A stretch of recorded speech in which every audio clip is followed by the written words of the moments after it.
Kind of a background on me, why I'm going to get it. I'm so sardonic when it comes to podcasts and people doing them. You guys are okay because you all have decent equipment and you know what you're doing. I wouldn't go that far. Well, the main problem I have with it all, though, is that I've gotten to a point now where I'll have a guest on, and even if they're like a person with a bunch of like a very famous person, if their mic sucks, I'll say, get a better one or don't come on.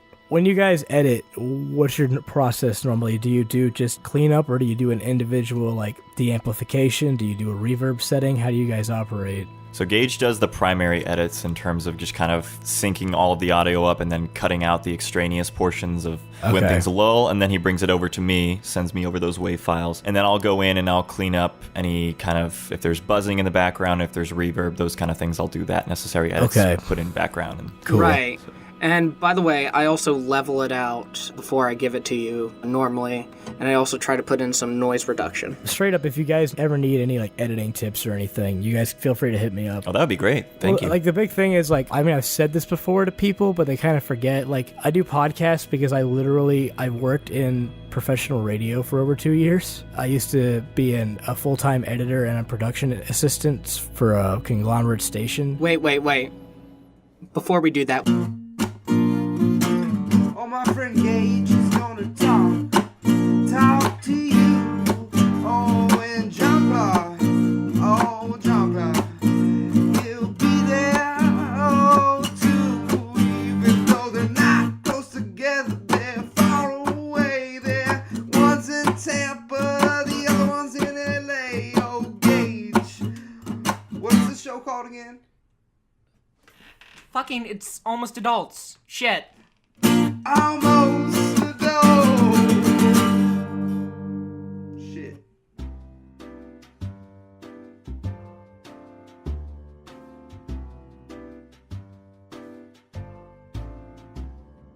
Welcome to Almost Adults! Oh my god. Yeah, let's do that so you can do the introductions. Okay, perfect. So welcome to Almost Adults. I guess I'm doing the introduction this episode. This is episode 26, if I'm not wrong. You're not. And we have two amazing guests on the show. We have recurring guest David Maisel. Welcome back, David. Hey, what's up?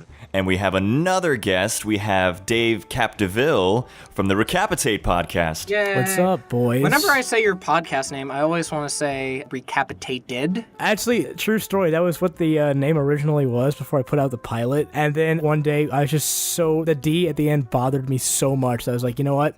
I'm going to scrap this whole thing. And I had to go through the old pilot episode and cut out where I said recapitated and make it just recapitate. So if you hear it, it sounds like that. Really? I listened to it recently. I couldn't catch any of that. I guess I did my job. Yeah, you did your job. And the way I figured out your podcast existed was through one of my old internet buddies, Travis. I met him on the Sleepy Cabin Reddit, and we started talking. Then we recorded our own podcast. That didn't go anywhere. And he's like, hey, I'm on a podcast. And that was your podcast. You're friends with Travis? Yes, I mean, really? Yeah, Travis and I always have a problem using friends, but yeah, I know Travis and we talk every now and then. Travis is a sweetheart. He is a sweetheart, yeah. His radio show is really funny. I did some stuff with him for that. I'm hoping he does it again soon. Oh, I didn't know he had a radio show. Yeah, actually, I hope he doesn't want me to spoil that, but if he does, sorry. Sorry. But no, it's actually funny because I wanted to do the show for a while because I'm a big horror movie and schlock movie fan. Oh, by the way, Dave does a podcast called Recapitate, which focuses on horror media. Yeah, I talk about the things that go bump in the night. Like me when I'm a little bit frisky. Yeah, I'm like the modern media, except a lot more tolerable and a lot less scary. So that's how my podcast operates. But for the most part, all I do is I bring on friends and other guests and talk about scary movies, animation, video games, stuff like that, and we just kind of shoot the breeze for an hour or so about it. It's been a lot of fun, but the funny thing is that I wanted to do it for a while, but it actually started off with Travis and I just watched Dead Alive on YouTube one night because we were bored, and I was like, you want to just talk about this? And then we talked about it for like 45 minutes, and I was like, this is usable, and so I decided to make that the pilot. And it went over surprisingly well, and I'm like, oh, I guess people actually... Because I would always just talk about movies on Twitter and shit, and I think people got tired of me just, like, cluttering their feed. So if I just consolidate it into one auditory cemetery of a website, then it's like, oh, okay, well, that's fine. I don't have to see my stupid icon pop up every time when I have something to say about a movie. Just listen to this instead. So I think that kind of satisfied that. And now it's just a thing that I'm like, I can't remember. I think I'm like 19 episodes in now, and it's just been my main kind of flow of content while I work on bigger projects. But I enjoy it. It's a lot of fun, as I'm sure you guys have with this. It's just, a fun way to talk with people and just kind of shoot the breeze about whatever. Absolutely. I mean, this has been the best format in terms of just connecting with new people, fun people over the internet, people that Gage and I have both admired. Yeah. It's just been an awesome way to do that. Well, the funny thing about podcasts in general is because it's, basically anybody can make them, But the problem is that, yes, everybody can make them, but not everybody should make them. It's like, I make the same argument for having children. It's like, everybody can have a baby, but not everybody should have a baby. That's how I feel about podcasts. And I mean that in the sense where it's like, you could be the funniest person in the world, or the most entertaining person in the world, but if you sound like you're going through a tunnel when you're talking, like on someone's episode, then you don't deserve to be on a podcast. Like, if I came on your show and I was like, hey guys, it's me, Dave. I'm really excited to be here. Like, you would want to castrate me, and I wouldn't blame you. By the way, while you were saying all of that, my phone started buzzing with requests to see Haley Joel Osment on this podcast. Oh, from that picture you posted? Yeah, I think I look a little like Haley Joel Osment, and I tweeted, retweet if you want to see me play Haley Joel Osment in a biopic, and or see him on the Almost Adults podcast. How many retweets did you get? It probably got 2 right now. I replied with the fact that you looked like Michael Jones from Rooster Teeth, as I called him the Rage Quit guy. Yeah, and I'm like, close enough. By the way, that's the level of professionability on this podcast. My phone just started buzzing, and I'm like, ugh, I guess people want Haley Joel Osment on the podcast. Well, it's like, I hate to call you out on your own podcast, but that's what I'm talking about with the whole podcast thing. But I don't care. Sure, go ahead. This is your show, so it's like, you can do whatever you want. We can cut this shit out if we don't agree with you. No. Oh, yeah, you could fucking make my filter into a chipmunks right now. I wouldn't know until this came out. So, you guys are the magic men in control of my destiny right now. So, well, in the good graces of having you back on the podcast in the foreseeable future, I don't think we're gonna chipmunk your voice anytime soon. Yeah, go ahead, except for maybe that portion. Feel free to do me throughout the whole time. I sound great as a chipmunk. But yeah, going back to the technical stuff, I actually think that's the beauty of today's day and age is, you might not know how to do all this technical stuff, but you can learn this. You do 3 shitty podcasts, and your 4th one, after you get some critique from people that love you, I think you would go and watch those tutorials and do a great job on your 4th podcast. It takes a very particular kind of person to do that, though. They have to, A, be willing to improve upon themselves and receive constructive criticism, and B, seek out that constructive criticism and be willing to, shell out some cash for the appropriate equipment, for an audio interface and that kind of things, and the proper mic. space. Yeah, right. Space is a huge important deal. Oh, absolutely. Also, I hate to get more technical. I hate getting meta on this podcast and being like, well, this podcast is this. I don't want it to be all that, but I think it took us about 15 episodes for us to find our groove. Well, that's about normal, though, with a crew of people. Because in order to, get along with somebody for such a long amount of time and being like, oh, we're going to have to do this in the future and continue doing it every week or so and so, you got to find your groove. And that's not something you can do immediately. I've seen people who try to do it, with their best friends, and it's not something you can instantly just do. No. Even though I think me and John Claude have pretty good chemistry. I'll say. I've seen it. I don't think we could do this every week if we talk to each other every day. Do you know what I mean? No, I know exactly what you mean. I don't know if you guys knew this, but before I did Recapitate, I used to be part of a podcast called The Doodle Club. Right, with Topspin Fuzzy and them? Yeah, and those guys were all good friends of mine, but we couldn't talk to each other every day because of that show. It kind of derails your friendship in a way where it's like when you become roommates with your best friend. Oh, hell yeah. You're like, I still love you, but get the hell out of my face. Like, I need my space from you. That's how it is after a while. I'm not saying that is what it is with you guys. That's how it is with us, and that's why the podcast probably isn't on anymore. Oh, I mean, we definitely have that. I know I have those kind of moments. Gage will text me about something, and it'll be a day, maybe 2 days before I respond to it. Jean-Claude, you said straight up before, you're like, I sometimes just don't respond to your texts just because I don't feel like talking to you that day. Maybe it's a flaw. It's just a humanistic quality about me that I need space every once in a while. If we're going to come on and just almost caricaturization of our personas for an hour, you need a little bit of distance after the fact. You need to reboot. Everybody needs their space, though. And I feel like whenever I text you, it's never like, oh, how's medical school doing? How's the job search going? It's always, we need to do the podcast today, and we have to do it Thursday. I feel like I never text you anymore with just like, hey, what's up?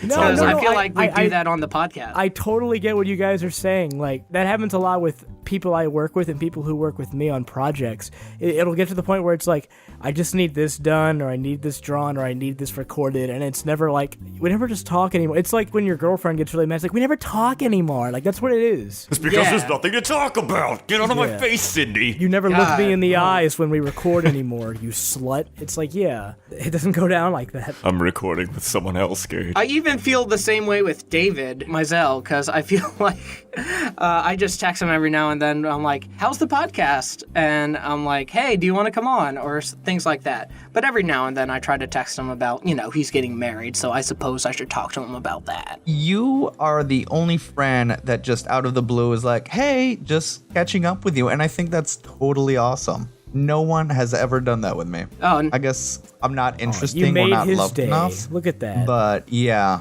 I love getting Gage on the screen. It makes my day. Round of applause for Gage. Put that in post. Yeah. Golf Yeah, clap. we'll put it in there. Subtle golf clap. Got it. damn it, this guy is just making us work harder on our podcast. He's giving us editing tips. He's making like Foley sounds that we need to put in. I'm the almost adults bully. He's the bully of almost The adults. AAB, the AB. Well, I was going to say you're a couple episodes ahead of us, but I think you have... No, I'm a little bit behind. You guys are beating me in the upload race. Yeah, because, the more important your podcast is depends on how many episodes you have out, no matter what the quality is. Yeah. If you just pumped out 30-minute episodes every other day, everybody would love you. It doesn't matter whether if you're just screaming into the microphone about Minecraft Let's Plays. It's the upload that matters, not the content. Speaking of which, tune in next week to Jean-Claude Plays Minecraft. It's going to be a really, really great episode. I'm going to be screaming for a half hour. Jean-Claude Plays Minecraft 69. My favorite part is when Jean-Claude goes up to the girl, he's like, hey, I'm a creeper, and then the audience laughs. Oh man, if you get close enough, I'll explode. Yeah, and it's like a sex thing. I feel like I've heard this my kink. before. I'm having an odd sense of deja vu. I want to say this is a Zach Hadel joke or something. Is this a Zach joke? I think. Oh yeah, that was his update video. Yeah. Oh shit. Was it? You fucking copycatters. Oh, whatever. I don't know if Jean-Claude actually watched it. So, Dave, this I'm is gonna rephrase that joke then. All right, we're gonna make that joke better. I'm a creeper, as in I like to follow women around. Ha ha ha ha. That's good. That's good. Subtle golf clap. That's great. There's another golf clap right there, right here. Another golf clap. 100% original jokes brought to you Golf by clap, Almost Adults. 3 air horns going off right here. God damn it! Stop giving us work to do. I have to find an audio sample of an air horn. That shouldn't be hard. I'm gonna have to go out, buy an air horn, turn the pitch down. It's gonna be. All right, let's actually get into the meat and potatoes of this podcast. And We went 15 minutes was just talking about Just our beating around the general bush. podcast. Yeah, let's talk about things. First topic of the day is horror movies. Was it horror movies or just horror in general? Horror films. I hate them. I Horror think we sucks, could just talk dude. about horror in general. You don't like horror movies or horror Horror's- video games? No, or horror movies are TV shows? garbage. I don't know why anybody would ever watch those things. Oh, okay. David, what's your view on horror movies? Why do you think we watch them? I think people like the sensation of almost dying without the actual risk. Same as roller coasters, shit like that. They just like that adrenaline. But you can die on a roller coaster. I think you have more opportunity to die on a roller coaster than you do watching a scary movie. You could have a heart attack. Like, if you had some sort of heart disease, going on a roller coaster would more likely kill you than watching a horror movie. I don't think you should go on a roller coaster if you have heart disease. I'm pretty sure they advise against going on roller Yeah, I coasters think they're if like you a have really heart big disease or signs. pregnant or any of those things. Yeah, there's a list a mile long if you're going to the theme park about things you can and cannot be. Yeah, in you order to can't go be on it. pregnant, you can't smoke while pregnant, you can't No. have no legs. They're discriminating against people with no legs. I don't know what theme park you're going to, but I'm pretty sure I've Obviously, seen the one wheelchairs. that discriminates against legs. But I guess if I'm going to dig myself out of the facetious tunnel that you threw me in when I made that bad not liking horror joke, horror is such an interesting genre. And the reason why that is because it has this really weird catch-22, as in the good ones are good and the bad ones are still good, and no other genre can say that. And what I mean by that is that the good ones are legitimately scary or really fun, and the bad ones are just so funny to watch that you laugh. So Yeah, I would say that too. But you can have just horror movies just be bland, like a drama or a comedy. well, that's the Just worst have- thing that a movie can be is boring. Like, I would rather watch like some terrible campy schlock than a boring movie, you know? Absolutely. I mean, the Yeah. ultimate goal is to be entertained, but you're running into a technicality problem of whether or not, if you end up watching a really bad horror movie and you end up laughing at it, does it transcend that genre and become a comedy? Is it that fluid of a... Well, it's I fully believe in the concept of so bad it's good and that it's redeemable, but that line is very, very small. Like, that's one thing I've said multiple times on my show about the so bad it's good line. Like, you take something like The Troll 2. You know, everybody likes that movie because it's so bad, but people find it hilarious, right? Mm-hmm. So therefore, in some weird twist of fate, it becomes enjoyable again. However, take something like a Sharknado, which is literally trying to be so bad it's good. Oh my god. It's garbage. Everything you said, what episode was it? It was with Top Spin the Fuzzy. What episode was that? Is it bad? I don't know the episode numbers on my own show. That's fine. It's the one with Top Spin the Fuzzy. I'll put it in the description. It was the movie Detention, which is That's a very right. That's weird right. movie. You had this like 10-minute rant on Sharknado, and I believed every second of it because it tries really, really hard to be really, really bad. Right, that's the worst thing. Like, now, there are people who can make stuff like, I love Red Letter Media, I love 5-second films, or like Tim and Eric, and they capitalize on that whole, like, it looks painful, but it's really funny because they make it, like, shitty looking. Like that VHS quality, campy, you know, obvious dummies. I hope I'm not repeating what you're saying, but there is a certain art to having something so bad that it's good. There's Right, is a no, that- technique to having like a Red Letter Media or Tim and Eric. yes, stuff like that. There's an art to making it so bad it's good, but having some genuinely good techniques and like sound design in there. If it was genuinely really, really crappy, it would have like all this like muffled sound design. I think sound is one of the most essential things that you need to have for it to be at least watchable. Do you know what I'm saying though? No, I know exactly what you're saying. Sound is so important to, no, I mean, just movies in general. But, like, if you're going for that sort of creepy, cultish sense of humor, sound is incredibly important to get, like, that uneasy tone. I think that's what you're trying to go for. Because, like, if you want something, like, weird, like, you're watching this thing, kind of like this VHS quality, weird-looking snuff film, but it's supposed to be a comedy, you want it to sound like that. And once it does, it becomes funny. The more realistic you can get something to be, the funnier it is. That's why some of my favorite movies of all time are stuff like An American Werewolf in London, Tremors, Ghostbusters. The reason why that is because whenever in like a horror comedy situation or an action situation, whenever the characters are a lot of fun, but the villain or threat they're going up against is legitimately threatening, that's where it works. To me, it doesn't work where the villain is also, or the threat is also goofy, because then it's just a complete, wow, isn't this a funny XD comedy? If you have something like, you're making your characters go up against that's legitimately like, oh shit, like, I will kill you all, but your characters are like lol XD. That's why I think Die Hard works so well, because Yeah, like Die you're Hard's a good genuinely example. interested in Alan Rickman's character. Hans Gruber, that's what it was called. That's correct. People were going to kill me if I didn't get that right. And that's why I don't think Marvel movies work as well, because all their villains are very, very forgettable. But the problem with DC is that, and I'm not a big superhero person either, but my problem with DC is the fact that they're all boring. In fact, actually, I was talking to my friend Johnny the other night about this. We were talking about how Suicide Squad is actually one of the better movies I've seen from DC recently. I would disagree with that. This is my argument, though. It's not a good movie at all, but it's the funniest movie I've ever seen them make. And I was way more entertained watching Suicide Squad than I have been with Man of Steel or Batman vs. Superman, because I have this sense of humor that's I love awkward humor. Like I love, like I said, Tim and Eric, Red Letter Media, Eric Andre, Alan Resnick, all those really kind of creepy, borderline awkward sense of humor, like messing with people on the street. And because of that, I find humor in schlock, and that's what Suicide Squad is. It's complete schlock. And to me, when I saw that in theaters, I was laughing the entire time, but not with it, at it. But in a weird twist of fate, that made it enjoyable, like what Jean-Claude was talking about. It becomes a comedy. But if I watch Man of Steel, I want to dip my face into a pool full of vodka. It's like, it's boring. The one crime a movie can make is not being entertaining. Well, see, I say it's boring, but it actually makes sense. You can follow the story. There are some, like, really big plot holes in Man of Steel, all the DC movies, by the way, but it just seems like there are parts missing in Suicide Squad. That's what's almost irredeemable about that movie. It seems like it was edited by 8 different people. Oh, yeah. God.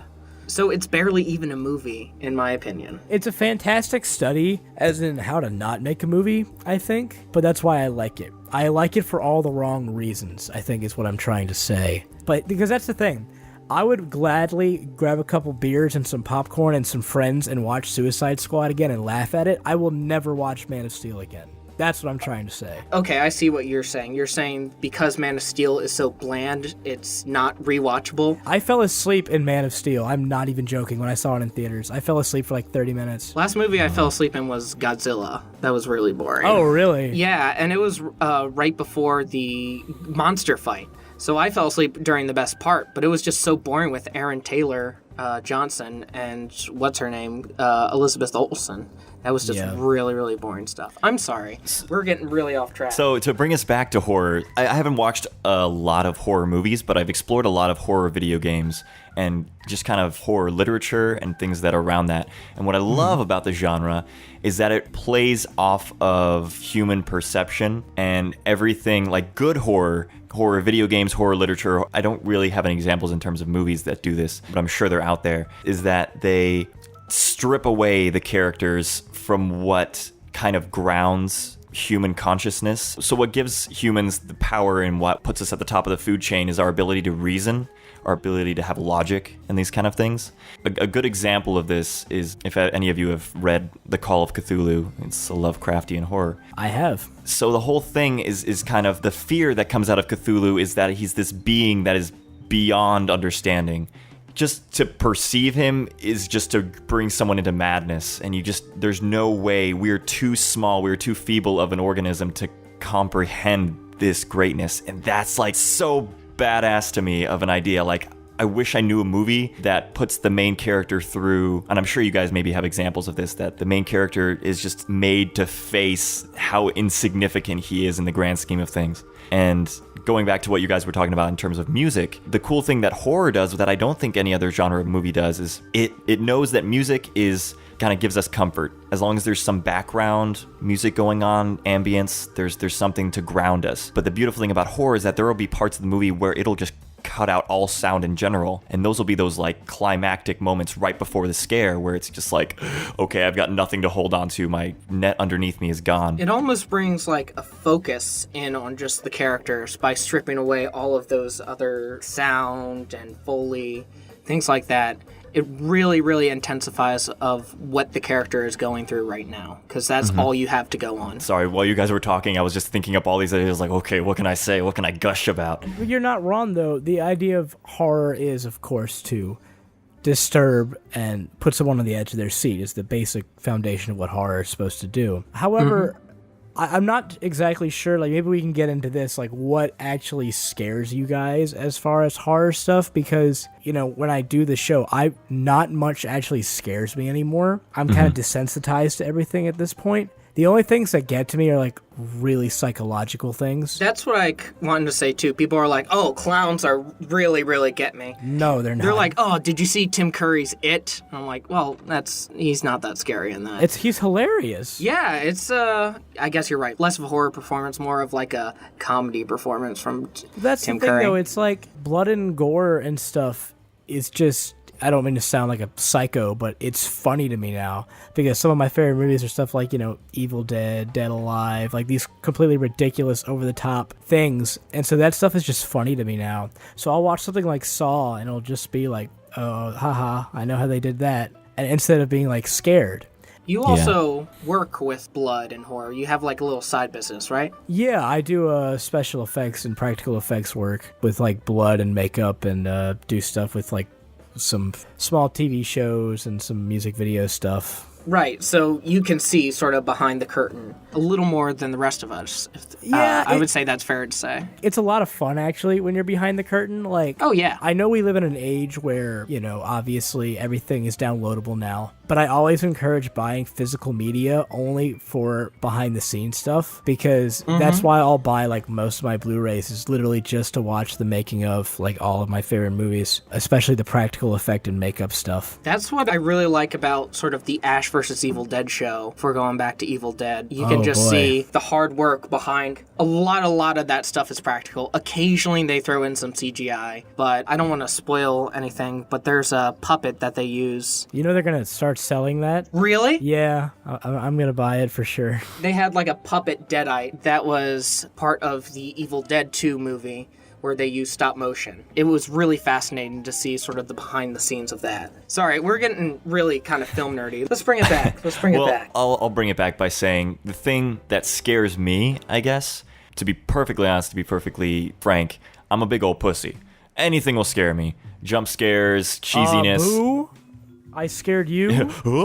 I mean, if it's a scary movie, regardless what it is, Paranormal Activity, people shit on all the time, but it's still, for some reason, it scares me. I don't know, I have an overactive imagination. I can really just get lost in it. See, that's the scariest thing. That's just what I was trying to say a little bit earlier with clowns. Like, you can't define horror as, like, clowns, spiders. Because if you see, like, a plastic spider, that's not going to scare you. It all depends on sort of the context and what your mind sort of fills in the blank. Well, my point, what I was going to make was, even though everything kind of scares me, it's not a lasting scare. The things that really kind of instill horror and kind of get that feeling that even a day after the fact, I'll just be like, oh God, would be realism, I would say. The realistic components, things like sadism, depictions of rape and rape culture. There was one, it's an awful movie, but there was this one scene in it that just like, for the whole day after that, I was just broken up. Have either of you seen Human Centipede 2? Yeah. Okay, There's this one scene near the end of it where one of the captives who is, ass to butt sewn up, she escapes and she's pregnant and she gets in the car trying to like run away or drive away.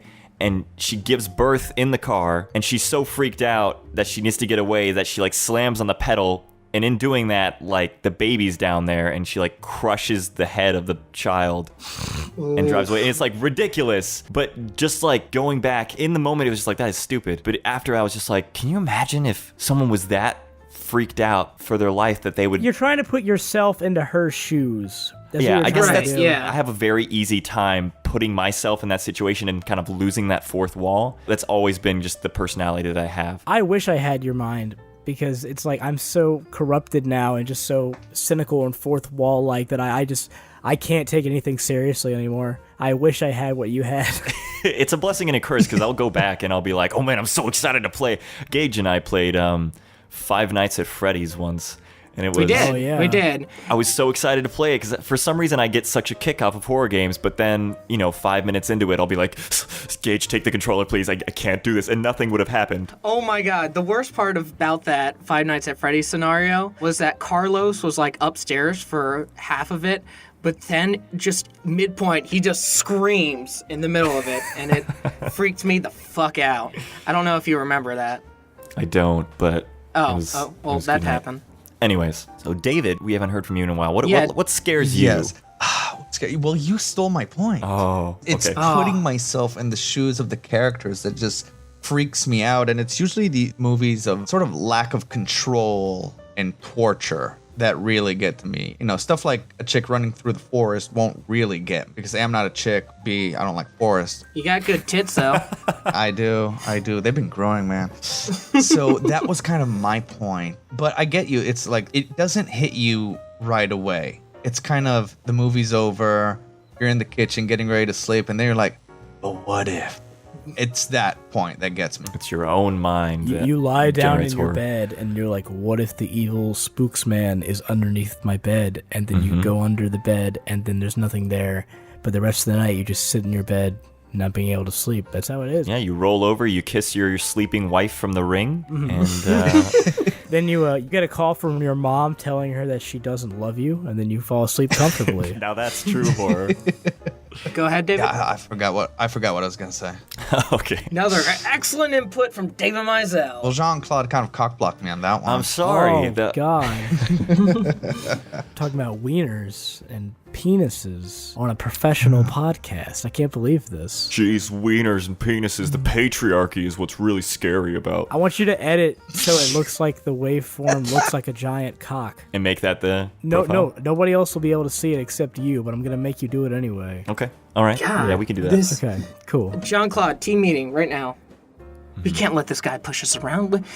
This is our podcast. We can't let him push us around. We gotta do our own thing. Hey, you guys coming back? Yes, We'll we'll be right come back. back. Yeah, everything's fine. I'm going to get a sandwich. This is him doing the patriarchy thing again, but I suppose we should make him a sandwich. He's a big guy. He's a big name. Let's just brown nose him. I like that segue. Getting wheat bread and I hate women on my sandwich. God, he's getting that I hate women. God, why are we brown-nosing him so hard? I think this is something we should all Oh, let's talk about that, because I didn't know what that was. Now that the fucking meme is over, let's get back into it. Yeah, David didn't know what it was either. I said, topic is brown-nosing today, and David and Dave had no idea what that was. Oh. No. I go outside. Well, to give people who aren't aware of a definitive definition, what am I retarded? Brown nosing is the act of sucking up to someone just to kind of get something out of it. If you have ulterior motives to do something, you're just kind of, it's that okay. person in the class. It's like, wow, Mr. Professor, that was a brilliant lecture. You're so smart and something. And then he's like, whoa, yeah. That's my example. Thank you. Yeah, you basically make buddy-buddy in order to further your own. Just a good old ass kissing. So, is there any particular reason you wanted to discuss that when I came on? Are you trying to say something? No, I'm saying something about myself, that I'm brown-nosing a lot about you, because I recently listened to your podcast, and I've been just binging it, and I'm like, oh, this is great. I'll just tweet it out, because I like it so much, and I want to promote this podcast. Okay. See, this is a key point that I personally have on brown nosing, so I'll give it a quick example. Sure. I worked at the Bird Alzheimer's Institute at USF, and the research assistant that I was working under, he was trying to get a sabbatical with this research professor over in like Switzerland or something. And he's typing up this email, and I walk into his office and he asked me to give him advice on what to write. And I read through it, and he's just really complimenting all of the guy's research, everything that he's done. And so I asked the guy that I was working for, why does he really want to work for this guy? And everything that he explained, I could tell how passionate he was about this Switzerland guy's work. He really, truly admired him. He really enjoyed what that guy was doing and how powerful that guy's research was. And so I don't think it's brown nosing if you honestly believe everything that you're saying and the reasons that you're sucking up to them, if that's what you can call it. If you really genuinely like them, I don't think that's brown nosing. I think it's just you liking the person. And well, that's the thing. It's like, there's a difference. If you're going to use somebody just so you could say, oh, I know this person now, so I'm cool. Like, that's different than being like, I would genuinely like to meet this person one day. They inspire me. Mm-hmm. There's a difference there. Exactly. It's a very subtle difference, but there is a difference. So, Gage, in saying that you're brown-nosing him, I wouldn't say that you are. If you plug in that podcast because you actually like it and the work that he does, well, then I think you have justification. I was just saying it could be interpreted as brown-nosing. I'm not saying that I think I'm brown-nosing. And also, I was running low on topics. Are you trying to cuck me, Gage? Okay, what does cuck mean? I've been hearing it a lot. It sounds like a pejorative. It's funny you say that. My friends make the fucking cuck meme all the time. My friends told me what it actually meant for the first time the other day. Apparently, it's supposed to just be a person who likes seeing their boyfriend or girlfriend be fucked by somebody else. Oh. But apparently now it's some big political thing that people call each other. So I don't know how that got put in that way, but this is where we are now. I guess it's become like kiss-assy. Like, oh, you're such a cuck to him. Kiss-assy? I thought you said kickassia. The classic Doug Walker film. Yeah, God bless Doug Walker. God bless Doug Walker and all of his endeavors. I could talk about Doug Walker for an hour. I don't want to subject your audience to that. I don't really have much opinion on the guy other than sometimes he makes a fair point. That's all I will say about it. I had a friend who wanted to make this is a complete aside, but I had a friend who wanted to make a cartoon about the Nostalgia Critic that was literally the Nostalgia Critic with a piece of dog poo in his hand and be like, oh, this is shit, and throwing it down. Because that's literally what he does if you think about it. It's like, let's take a movie that everybody agrees is terrible and talk about how terrible it is. Then it'll make millions. It's like, that's the idea behind it. That's a very Unico Joe thing to... I've replaced it with my dick. Yeah, I know. You idiot, you just do impersonations. Oh, yeah, that's all I'm good for. That's all you're good for. That's why I have you on this podcast to do your famous impersonations. If you want to talk about Yukino Joe, actually my favorite moment of all time is in the Simpsons Family Guy one, where it's Bart's like, hey, little dude, want to make a prank phone call? And he just slams his hand on the thing and just says Moe's, and it just goes dead. Like, that part kills me every time I watch it. I haven't watched that specific one in a while. It's pretty funny. And it was like a day or maybe a week after that thing premiered, or I don't think it even came out yet. No, it was literally just predicting what it could be. That was pretty much what it was. I'm sorry, we're getting... Same show. I'm sorry, we're getting incredibly sidetracked. It's not like we have any real topics. Well, here's the thing. It's like, you wanted to talk about brown nose, you want to talk about horror. What else did you have planned? Yeah, just like talking about sweet tooth, because I've been having a sweet tooth lately. Well, we can talk about this, how since the holidays, I've completely, fucked my diet up with sweet stuff. See, that was the same thing with me, because in the holidays, I'm like, I'm really gonna treat myself and then eat better this date. I know, 2 or 3 podcasts ago, I was like, man, I hate when people are like, I'm gonna lose weight over the next year. But I sort of do that too, but to, a less extreme. I don't go out and buy a bike. That's a good, actually, topic. It's less sweet tooth, more general. This episode's probably going to air early in February. So at that point, we'll be a month into the year. Did you keep up with your resolutions, Jean-Claude? Yeah, that was my point of this thing. Resolutions. So my resolution for the main one was just focus and focusing more on if I apply myself to something, put my all into it for the time being. I'm getting better. I can't say that come January 1st, I was immediately healed and now I'm focusing on everything. You were cured. No, the things that I am working on, I actually downloaded this software. It's called Cold Turkey, and it kind of blocks me from a bunch of these websites. It's like parental controls that I've set up myself for these specific hours, so then I can't go to YouTube, Facebook, all the regular things. It can block applications. That's cool. And maybe I'll edit audio, maybe I'll draw, play guitar for a set amount of time. The extracurricular things that I like to do, I make sure that I'm putting my 100% into them. So I'm getting better, but I'm not great. That's good. That's good. Dave or David, did you have any resolutions for the year or opinions on resolutions? I had way too many resolutions, but I just promised I'll get better at various things, such as this video editing course I'm working on that I want to release, and just general stuff like that, like learning a new language. The hardest part is just getting off your ass and doing it. Oh, yeah, totally. There's this app called Epic Win, and that thing has changed my life, dude. It's a to-do list. It's all it does is a to-do list, but it feeds into my gamer brain, and it's kind of like an RPG, so you can set each to-do item is one is for strength. So if I work out, I'll do strength, and you get certain amount of XP points for every to-do list item, and you basically level up yourself. So for normal people, that sounds really stupid, but for my stupid ass who doesn't do much other than TV and work, it got me off the couch. I feel like I would do the same. That would work out for me just fine.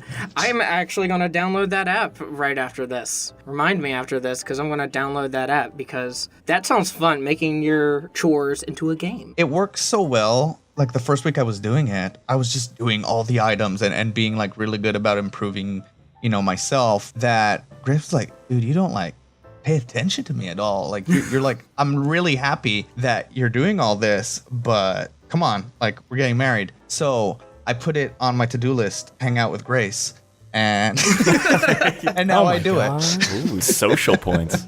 Yep. Oh, man. I need to download that app because that sounds like a gay old time. So that actually routes into an aspect of psychology. It's called a Skinner box. And it's the same principle that World of Warcraft focuses on. It kind of, for the people that play World of Warcraft or any other kind of MMO, they focus on this thing of these small little wins that you get. I mean, these quests of go and collect this kind of thing, or you level up, and it doesn't mean anything. It doesn't have any outside world value, but it does have meaning. It psychologically, you're like, oh yeah, I'm improving, I'm doing these things, I'm getting some experience here and there. And so little by little, just by doing these menial tasks, you're getting this reward. You're almost like you slowly teach your dog to roll over he kind of rolls over a little bit, so you give him a treat. He rolls over a little bit more, you give him another treat. So every time he does that, he gets rewarded. But this is a very specific form of you doing it to yourself and being like, okay, I'm rewarding myself for every little thing. And in otherwise, everyday life, by going to work out, your mind doesn't register it as a reward, like you're getting a reward out of it, because it's not immediate. It's not an immediate gain. It's long term that you're going to be getting those rock hard abs.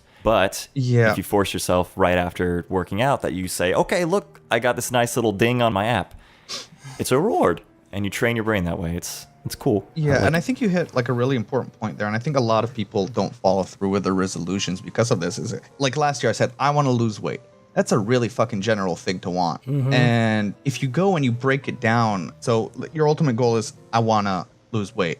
And then, all right, what's my goal for January? And then you can break it down from there more. I was like, okay, this is like, I want to lose 1 pound in January. And then you can break it down week by week of what do I want to do each week to achieve the smaller goal that is January. People don't do that. People kind of like see this huge ledge up of like, this is where I want to be. And they don't see the little stairs that take them there. Oh, yeah, No, I'm way you're right. guilty of that. I'm trying to work on a video right now, and I'm like, okay, I'm just going to have the video done by January. And I'm like, I can't do that. There's writing, there's shooting, there's editing. I got to break it down into little chunks and be like, okay, this week I'm done the writing. This week I'm done the shooting. This week I'm going to edit and do the reshoots if possible. Yeah, you gotta let go of stuff like that. I mean, just for like projects especially, because you can never determine how long something like that's gonna take, no matter if you set a deadline for yourself. I actually used to make Recapitate every Monday, and now I'm just like, it comes out when it comes out. And the reason that is because I have other things to do, as I'm sure you guys, like, you know, you do as well. So it's like, you can't really set yourself something like that, especially with the resolutions thing. Because my big resolution thing was just to work harder. Like, that was just my general resolution. And I just wanted to put a bunch of projects I had started last year into full swing. A lot of stuff that's like big stuff that I've wanted to do for a while. Because I sort of had this attitude this year about just do it, kind of. Sponsored by Nike. I just wanted to get out and just get stuff done. Just like an animated show I've wanted to do for a while. I've been, you know, all this shit, and I just wanted to get it done.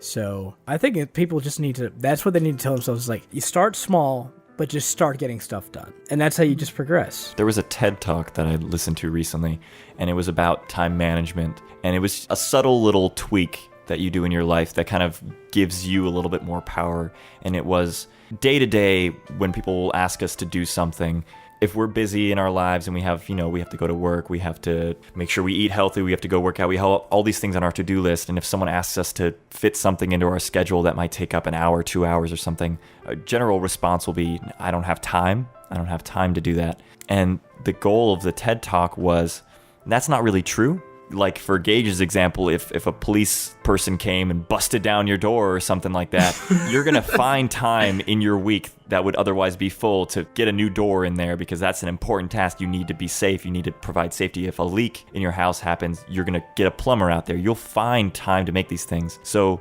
mentally, if you shift that response to, I don't have time to do that, to it's not a priority, that kind of starts getting all of your tasks in your life into an order.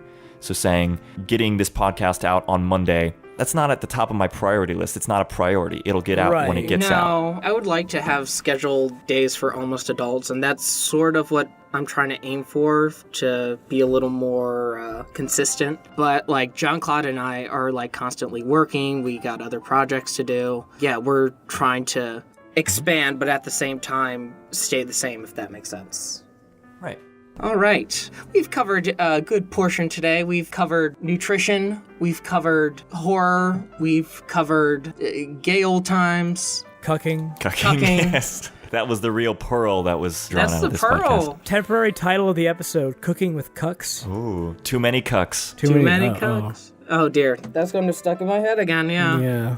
Too Sorry. many cucks. I can't believe everyone on this podcast just missed the segue from horror to brown nosing via human centipede. Oh my god!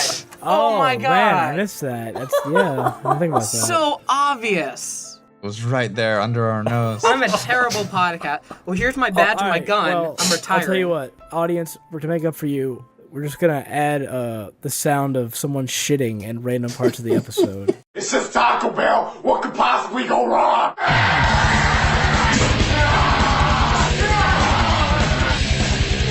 Because this whole episode's going down the toilet. Whoa! That's a wacky way to end it. Zany. Well, before we end it, we have to do our common final thoughts Final segment. Oh, thoughts. that's right. Yeah. Let's do that. So, David Maisel, start us off. From what we've talked about this episode, do you have any kind of summarizing thoughts? My final thoughts.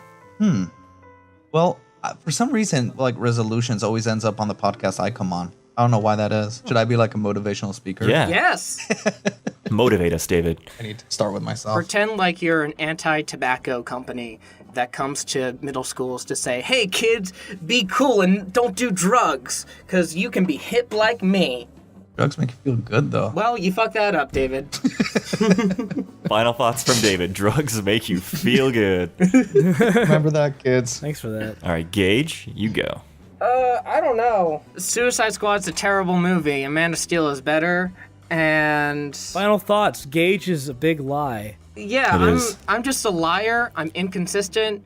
I'm a kiss ass. If you ever contact with me, I'll say, hey, bro, how many Vine loops do you got there? Another golf And clap. if you- Another golf clap right here. This is a great great coming out speech. That deserves another golf clap. There it is. Okay. There it We've is. There inserted it is. There it is. There it is. I'm so sorry. I'm such a dick.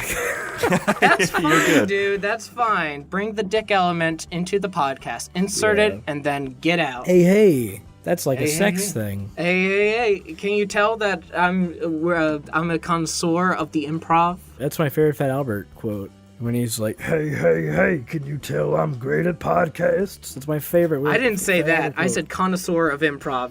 You are falsifying my letters. Excuse All right. me. That is called, I guess it's called plagiarism, technically. I was going to say, what's the shortened term for when you abbreviate somebody? It starts with a P. When you abbreviate somebody? Not abbreviate Paraphrase. somebody. Paraphrase. Thank you. You're paraphrasing my shit. Yeah. Anyways, Gage, your final thoughts rights have been revoked. Fair enough. Yeah, those were worse than mine. Let's see. I don't even know if that was possible, but I did it. It'll be a little bit hokey, but if you want to really get motivated to do something, two things. Make sure that the reason that you're doing this is strong enough to make you follow through on it. Really reflect on why you're doing something and what you're going to be out of it and whether or not you're going to be satisfied when you achieve your goal. B, make sure to find the little rewards and the little stair steps along the way. Okay, Dave, finish us off. All right, my final thoughts. This comes from Urban Dictionary. Cuck is another name for the great Onision, leader of the Cuckolds. In cuck fashion, I'm not doing that. I was gonna read the entire definition of cuck, but it goes into Onision, and I don't want to do that to you guys. Oh no, God. Onision? So, but I'll be. He's a don't worry about YouTube that. guy. Yeah. Oh, okay. That Real deserves thoughts. none of our attention. Listen, kids at home, real thoughts, all right? Daddy's talking, so shut your mouth. You sit down. Are we not the dads of this podcast? God, Gage, just let him talk. He said shut your mouth. I'm the dad who comes and sees you only on your birthday. Now shut your mouth, son. All right. Daddy's here. Listen, kids.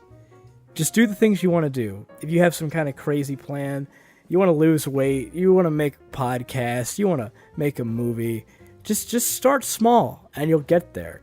Because there's nobody that's going to tell you to do the stupid shit you want to do. Like right here, this podcast, no one's telling these guys, hey, you have to do your podcast today or else you won't be able to, like, feed yourself. No one's saying that. They do it because they love it. And that's what should drive anything you want to do. And remember that. Because once you have passion, don't let it go. That is some good fatherly advice from someone that I only see once a year.